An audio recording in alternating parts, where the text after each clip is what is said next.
let's talk. It is currently 6:13 in the morning. I am running off of like 3 hours of sleep. D'Anthony was having a bit of a rough night. I'm not really sure why though, but we all went to sleep pretty early. DJ, he took like a sort of kind of late / early nap because he actually went to sleep kind of early while me and D'Anthony were at his developmental appointment. And yeah, DJ was going to sleep as we were leaving, and when we were leaving, it was about 4 o'clock. So, I mean, I think Dre kind of put him to sleep a little bit before that. And so by the time me and D'Anthony got back to the house, Dre was still awake, but we were trying to wake DJ up and everything. DJ wasn't really feeling it. He was like, nah, I don't want to get up or whatever. So we didn't really force it too much, but he ended up waking up around like 6:30, maybe 7 o'clock. I know, unfortunately, but he was still pretty tired. I think he just, he was hearing us and he just wanted to see us and everything. So he stayed up for a little while and everything. And we were all up together. We made sure that, kids, we got fed, changed, all that good stuff. And then me and Dre were like, okay, look, I'm exhausted. DJ is at that age where he's old enough where we can leave him up. I mean, he stays in the bed, so it's not like he goes anywhere or is like moving around or anything. But we were just like, hey, so baby brother is going to sleep. Mommy and daddy are going to go to sleep. You can sit in the bed, play your game. You can watch your iPad if that's what you want to do. But, we're going to take a nap because we're tired. And we've been up all day since early this morning. Well, we went to sleep, and then we went to sleep around like 8:30.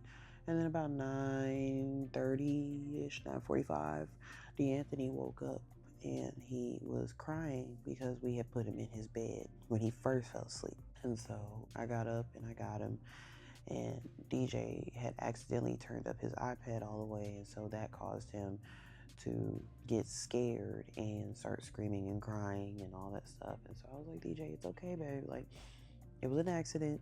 Relax. Nobody's upset. We're just tired. Just turn it down and go and we can go to sleep. So he turns it off completely. He was just like, I'm over it. I'm just gonna turn it off. He was like, here, mommy, I want you to take this. And he ended up falling back to sleep. So I was like, okay, cool. So at least we all get to sleep tonight. And around like 12:30 in the morning, D'Anthony ends up waking up again. And so I'm like, okay, maybe he's hungry. So I'll feed him again. And so I get his bottle together and all that stuff. I feed him.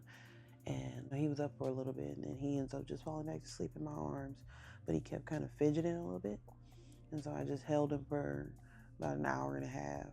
And then I finally laid him down next to me. And he's stayed asleep, but he was moving a lot. And that's what was keeping me up. It's not that he was waking up or anything like that. He just kept moving.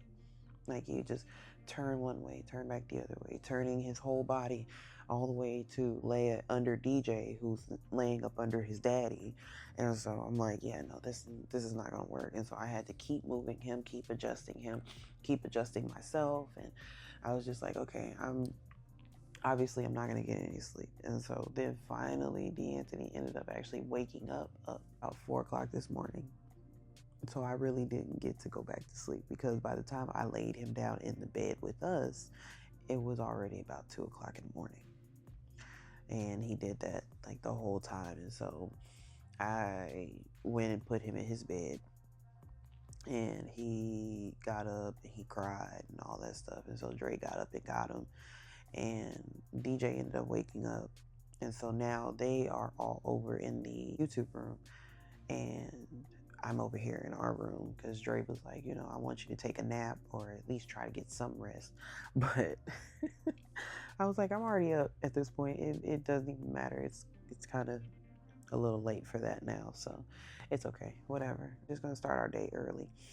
But I was like, you know what? I'm going to get on here and I'm going to record because I was actually supposed to post a video yesterday, but we were out and about all day because the kids had therapy in the morning.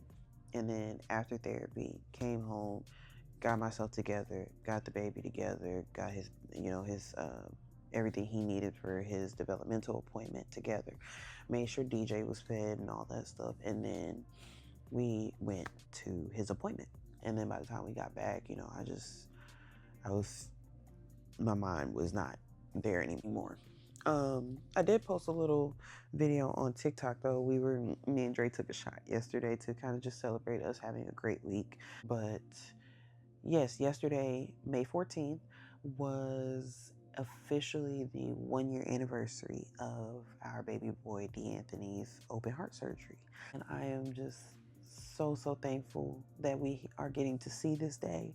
Baby, he's growing so well. He's so big and so strong. And just hearing like the numbers that the doctor or the nurses were throwing at me yesterday with, his height, his weight, his head, like all of that. Like he's grown so much. And to think that my baby was born at 2 pounds 13.6 ounces and now he's 18 pounds and 7.2 ounces. I'm over the moon. I'm so happy. I'm so proud of my baby. I'm proud of us. That shows that we're doing something right. And that's all I want. I just want to know that we are doing good with our kids. We're doing right with our kids. And that's something I've always prided myself on, is my children. Always prided myself on my children since I became a mother. I've always wanted to be a mother. So this is something that is very, it's near and dear to my heart. Yes, my baby, just thinking back to that day, never told y'all about the experience of being in Houston. I just told y'all we were in Houston for baby boy to have surgery. But I never, really showed y'all what that was actually like for us. And thinking back to that day, we couldn't sleep. It's just like this, ironically, but we couldn't sleep. And we were just so anxious just to get it over with and just let it happen. And we were also just a bag of nerves. It was just like we didn't know what to expect. We've never, like DJ, he's had a hernia repair, which was very quick, very simple. But to have open heart surgery, like they had to put him on a bypass machine, things like that. So basically completely stopping his heart, draining all the blood out of his body and everything, and operating on him. This went on for 9 hours. But that day, and this was only 2 days after Mother's Day last year. And so, we got up to the hospital super early because they were like, they're probably going to take him down first thing in the morning so we can go ahead and get started and, really know exactly how long it's going to take, because we got to see exactly what we're working with once we get in there. So, we got up there super early, about maybe 6 o'clock in the morning. We didn't want to get up there too early because we already knew that they had a restriction in the heart center for siblings under the age of, I want to say it's 12, that they couldn't be there before 8 a.m. And so, but we had already gotten approval, like from the care team and doctors and all that stuff. And so they had already let them know at the front that we were going to be bringing DJ in as well. Because it was just the 4 of us out there, but it was the 3 of us staying in an Airbnb together. So we were traveling back and forth to and from the hospital. Thankfully, we were not that far from the hospital. So it wasn't like a far drive or anything like that. But yeah, so we got up there super early and we kind of sat in the room with D'Anthony, hugged on him, kissed him, loved on him, prayed over him. We prayed over the hands of the surgeons. I said my usual prayers with D'Anthony and DJ and Dre, and we just sat in the moment and just talked, and we just let him know, we're there and everything's gonna be fine. He's gonna be okay. He's gonna come out stronger. And then they finally came in about 7:30 in the morning, 8 o'clock in the morning, and they took him down. And actually, I think we had called our parents so that they could see D'Anthony before they took him down as well, so that they can, say any prayers that they may had, love on him through the phone, obviously, but just so that they know their grandbaby is going to be all right. And so they took him and everything, me, Dre, and DJ, we went to go get breakfast, but I was still getting over food poisoning from Mother's Day while still trying to maintain my milk supply. I had an oversupply I'm so thankful for. but I had a huge oversupply with D'Anthony. Like y'all, I produced so much milk that I was able to donate over 2,500 ounces of milk and still had plenty of milk left for baby boy while still producing milk. So I was very, very happy with the supply that I had. And I did that for 10 months. So yeah. We went to go get breakfast and we actually ended up seeing Anthony's surgeon down in the cafeteria area, but we were like, you know what? He's probably getting in his zone. We're not going to distract him or bother him or anything like that. We're not going to speak to him. We're just going to leave it alone because we don't want to change whatever. He may have some sort of regimen that he does before surgeries or whatever. I don't know, but we didn't want to throw it off. We were like, this is our baby, so we're just going to let him get in his mode and do his thing, and we will see him after. So we went home and we were like, okay, well, what are we going to do? Because they're going to send us updates, they're going to call me, all that stuff. So, I mean, we didn't get any sleep last night, so we were really exhausted as well. And so we were like, you know what? The best thing that we really can do, because we're not going to sit up at the hospital all day waiting. That would have been honestly insane for us to do with a then 3-year-old at the time.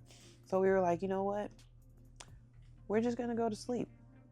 Hi, bye-bye. Hi, baby. Speaking of, here he is. And so we went to the Airbnb we were staying at and we slept. And I mean, I woke up in between because they were texting me and calling me and stuff like that to give me updates on how he was doing, what the progress was, you know, where they were in the surgery and everything, and just going from there. And then finally, they let me know that he did great coming off of the bypass machine and he was doing wonderful. And they were about to take him back to his room. And so they were like, you know, you guys can start heading up to the hospital and just go in the family waiting area so that, you know, we can get him situated back in his room, and then we'll let you guys know when, you know, when it's okay to come back. So finally we got the little call in the family room that it was time for us to go back. And DJ kind of had like a little meltdown because he wanted to touch his brother because he was so used to going in and, you know, putting his hands on baby brother and, you know, give him kisses and stuff like that. But we did let him know that, you know, because baby brother just had surgery, he was hurt really bad right now, and so he couldn't do all of that. And so DJ was he really was upset about that. And so Dre took him in the bathroom that was in the room, but he took him in there so that he can have his little meltdown and everything, because we didn't want him to be screaming and crying and stuff. And D'Anthony, you know, is not in the right state of mind at this point. And so I was talking to the nurse and everything about like what steps we need to go from here and everything. And he had the thankfully, they did not have to bring him back with his chest still open, because they did say that that would have been probably a possibility depending on how big or basically how small he was. He was only 7 pounds 4 ounces at this time, like when he had the surgery. And yeah, they were like, you know, it may be a possibility that we may have to bring him back with his chest open. I don't know yet. Thankfully they didn't have to do that, but they did have, you know, his bandages on his chest, and it's a pretty big scar. But it went from the basically like the tip, like top of his chest bone down to the bottom of his chest bone. But like he had chest tubes in, or a chest tube in, he had IVs and PICC lines and, you know, all types of wires and cords and all that stuff connected to him. And, you know, they were just, I mean, they had to keep a close eye on him. He just had heart surgery and he's so tiny. So, right. So I actually started to get nauseous looking at him because I do not do well with blood. I don't do well with like open wounds, anything like that. And so just seeing all of that on him, like it started to make me sick, because with the chest tube, you could see the blood coming out. It wasn't like a whole lot, but it was too much for me. it was it was too much for me, and so I started to get nauseous, so I had to sit down. You know, the nurse was like, are you okay, mama? I'm like, yeah, I'm fine, I just don't do well with blood. And so I can't look at him all the way, but I did take a picture of him at that time, and just so that we have that in our memory and all that stuff, and just things for him to look back on when he gets older, just to see you know where he came from and where all of this where all of this started and where all of this went and everything. But after that, it was just a big old road to recovery. And so we still had his breathing tube in and everything, but he finally was able to open his eyes and wake up, and he saw he saw that I was there, because at this point Dre and I had made the decision that it was going to be best that DJ did not come up to the hospital anymore. And that was at least until D'Anthony got into a better spot healing wise and recovery wise. And so Dre did not come up to the hospital either, because he would stay at the house with DJ. So I was the only one coming up to the hospital for about a month. But yeah, by this point I was going to the hospital for at least a month after the surgery by myself. And I was always calling them and everything, letting them see him on FaceTime. And a week after surgery, D'Anthony finally got his breathing tube out, and he was put onto the CPAP machine. And we were already seeing a lot of progress. His heart rate was coming down, breathing was doing a lot better, his blood pressures were getting better, everything was doing good. And so they were like, okay, we think he's in a good position to go ahead and try him with taking the breathing tube out. He had already done like pressure support trials. It's something that they do when you're on a breathing tube to just make sure that you can kind of handle room air on your own, like getting enough pressure to the lungs, to and through the lungs. But yeah, he did those and he passed those with flying colors. And so we were so thankful for the team that we had at that time, because a lot of people did not want to take the breathing tube out, and we just kept pushing, kept pushing, kept pushing. Like, no, he's ready. He is ready. He's more than ready. He's been trying to show y'all that he was ready even before surgery, but we allowed y'all to keep it in because we already knew y'all were going to have to put it back for surgery. But now that he's a week out, let's try him without it and just see how he does.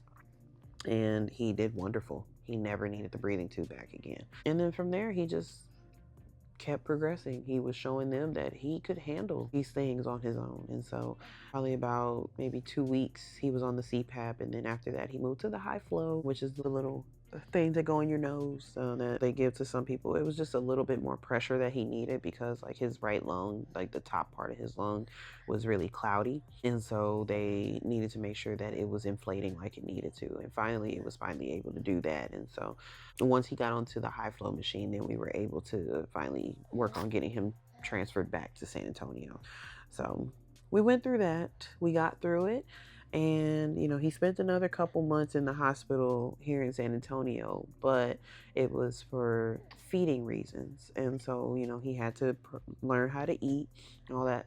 But as I've told y'all, he came home with a feeding tube in his nose. And they taught me how to put it in, how to change it out, how to keep up with it, keep it clean, keep it sterile. And we had the feeding pump and everything here, IV pole, like literally it was like a whole like medical center in here. But we were like, you know what, if this is what we got to do to give him the time that he needs, instead of allowing people to push him to get something that we don't feel that he needs, he just needs time, just like we said with DJ, he just needs time, then that's what we're gonna do. And so I learned how to insert an NG tube, is what they call it. They gave us a little like a pulse ox as well to keep up with how he's breathing and how his heart rate is throughout the night. But yeah, even with all his follow-ups with cardiology and everything, like she is so over the moon, because this is the cardiologist that gave us the second opinion about D'Anthony's heart after the first opinion we did not agree with. Because the first opinion that we got, they tried to tell us that he had what was called hypoplastic left heart syndrome, and basically almost trying to tell us that his left side of his heart was almost like non-existent. It was just small. It was very evident that he definitely had a left side to his heart. It just looked a little smaller than the right side. And so we were like, you know what, we're gonna get another opinion. When I went in for my 30-week appointment, that's when I had to get admitted to the hospital because the blood flow from my placenta was not, it was like it was going to D'Anthony, but it was also being pulled from D'Anthony. And so he wasn't getting, he also was not getting the nutrients he needed. And so he also was born with IUGR, like intrauterine growth restriction. So something like that. But I know it deals with growth restriction within the womb. I was admitted at exactly 30 weeks. I had him like 3 days later. But while we were in there, you know, the cardiologist that he currently sees is the cardiologist that did the second opinion for us. And she actually told us that he in fact has all 4 chambers of his heart. It's just the left side is a little bit smaller. So the right side is having to work extremely hard right now to help pump that blood throughout his entire body instead of, you know, the chambers working together like they're supposed to get the blood in the places that they need to be, because he had a hole in the top part of his heart and he had a larger hole at the bottom part, and so all that blood was just passing through the holes and just going into his lungs, which was why he needed assistance with breathing. Now when he was first born, he was on the CPAP machine. Yeah. Yeah. You okay? Yeah. Didn't get to tell y'all exactly what repairs they did. They closed the hole in the top part of his heart. They closed the hole in the bottom part of his heart. And then they also had to fix his aortic arch, which was where the blood flow goes out to the body, because it was narrow in a certain spot. They had to basically expand it. And so before the surgery, because he was still really small, they couldn't do surgery because they weren't able to put him on bypass or ECMO or anything like that. And so they were like, we got to figure something out that'll help him. And so, you know, Dre and I, we were like, well, we're all for non-invasive before we have to go to the surgery route. And so we were like, let's try the non-invasive. We came out here for the cath lab. That's what we're gonna do first. We're gonna do the cath lab first. And so we were like, okay, so go in, put the flow restrictors in so it can, you know, stop some of that blood flow from going to his lungs, and, you know, and it can be pushed elsewhere. You know, do what y'all got to do. You know, put a balloon in the arch to expand it a little bit more so that the blood flow can get out like it needs to. Do what y'all got to do. And so they had did that, but when they went in for surgery, they had to remove like the stents that they put in. They had to remove the flow restrictors, which thankfully he does not need them anymore. With all the follow-ups from the cardiologist, she said his heart is doing wonderful. It's amazing to see how well he's doing. And the repair that he had was the only one, or the only surgery that he's going to ever need. And we don't have to worry about any follow-up surgeries. Now with the hypoplastic diagnosis, we would have had to worry about 3 different surgeries. So I'm very happy that he does not have to have any other surgeries. Yeah.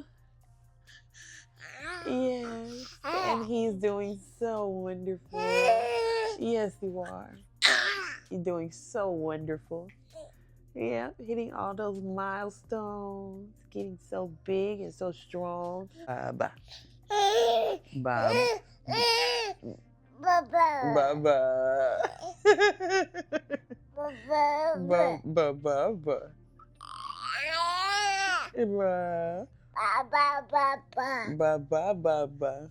Baba is his new word that he learned, and it can mean his bottle or bye-bye. So that is just a little brief story time for y'all about my baby boy's heart surgery. And we officially made it to 1 year post-op. Yeah? 1 year post-op? Yeah! So happy heart day to my baby. Yeah. We love you so much. I'm so thankful. Yes, mommy is so thankful for you. And your big brother. Yes, I'm so thankful for how strong you are. You did so good. Okay. And you're doing a great job. I think somebody's getting sleepy, so we're going to put him down for his nap, his morning nap. And We will see you on the next video. Make sure. Yeah. Tell them, say, like my mommy's video, comment and subscribe. And if they have a hype this video. Y'all heard my baby. Say bye-bye. I love y'all. I will see y'all in the next video.